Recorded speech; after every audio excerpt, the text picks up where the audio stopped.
नमस्कार मित्रांनो, आज मी तुम्हाला दाखवणार आहे चण्याची डाळ आणि पत्तागोबीची मिक्स अशी भाजी। खूप छान अशी चविष्ट लागतो ही। चला तर मग आता आपण रेसिपीला सुरुवात करूया। हे बघा, हे 1.5 पावचं फूल आहे पत्तागोबी। आज आपण पत्तागोबी आणि चण्याची डाळ हे मिक्स करून एक छान अशी चमचमीत भाजी मी तुम्हाला दाखवणार आहे। तर आता मी याला छान असं कट करून घेणार आहे, नंतर आपण पुढची प्रोसिजर बघू। गोबी मी संपूर्ण कट करून घेतलेली आहे आणि या वाटीने मी अर्ध वाटी अशी डाळ 2-3 तास भिजवून घेतलेली आहे। चला तर मग आता आपण भाजीला सुरुवात करूया। बघा, मी याला 2 पळी तेल असं घालून घेणार आहे। बघा, हिंग घालती आहे। आपली हिंग छान तडतडलेली आहे। जिरं आणि हा एक मोठा असा कांदा चिरून घेतलेला। अर्ध चम्मच आलं लसणाची पेस्ट घालणार आहे। त्याच्यामध्ये आपण सुके जिन्नस घालूया। अर्धा चमचा हळद, 1 चमचा धने जिरं पूड आणि हे 1 ते 1.5 चमचा लाल तिखट आहे।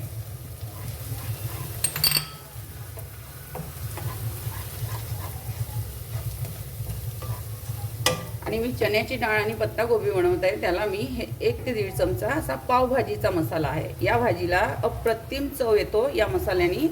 नक्की ट्राय करा। तुमच्याकडे जो मसाला आहे तुम्ही वापरू शकता। आणि 1 चमचा मीठ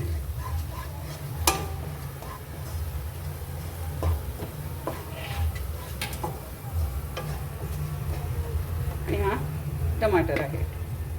छान असे 2 टमाटर मी कट करून घेतलेले।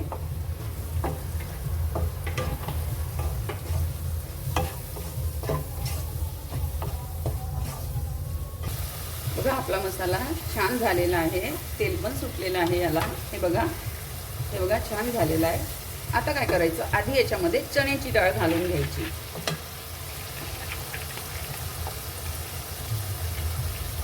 आणि कमीत कमी 10 मिनिटं याच्यामध्ये चण्याची डाळ छान अशी मुरवून घ्यायची।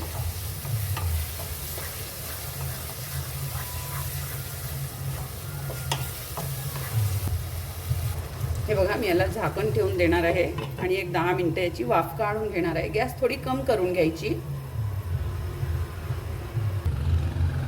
हे बघा, 10 मिनिटं झालेली आहे आपली। छान असं तेल पण सुटलेलं आहे भाजीला। खूप छान सुगंध येते याची।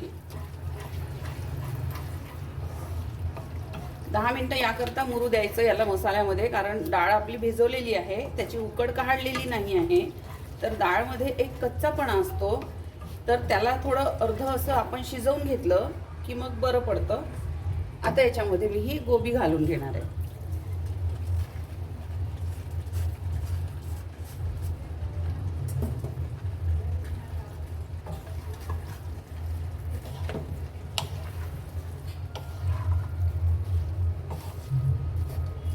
गोबी छान याच्यामध्ये एकजीव करून घ्यायची।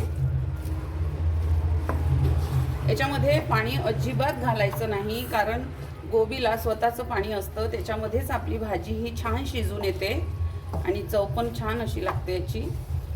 पाणी अजिबात नाही घालायचं। एक 5 ते 10 मिनिटं मंद गॅसवर झाकून ठेवणार आहे।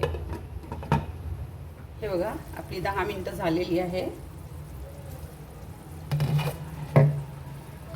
छान एकदा याला एकजीव करून घेऊ। छान डाळ पण शिजलेली आहे आणि आपली गोबी पण शिजलेली आहे। हे बघा, मी याला एकही थेंब पाणी घातलेलं नाही, कारण हे गोबीच्याच पाण्यामध्ये शिजलेलं आहे पूर्ण। ऑलमोस्ट आपली भाजी झालेली आहे, परिपूर्ण शिजलेली आहे। आता याच्यामध्ये मी ही कोथिंबीर घालून घेणार आहे।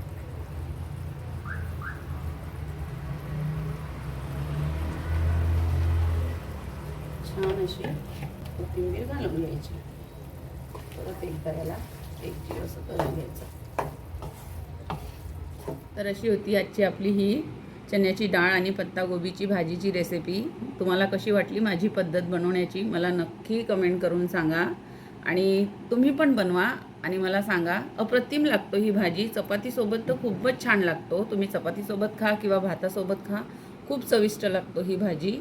तर माझ्या चॅनलवर नवीन आहात तर सबस्क्राईब करा आणि सबस्क्राईब केल्यानंतर बाजूला बेल आयकॉनचं बटन आहे ते पण प्रेस करा आणि आपलं खूप खूप धन्यवाद.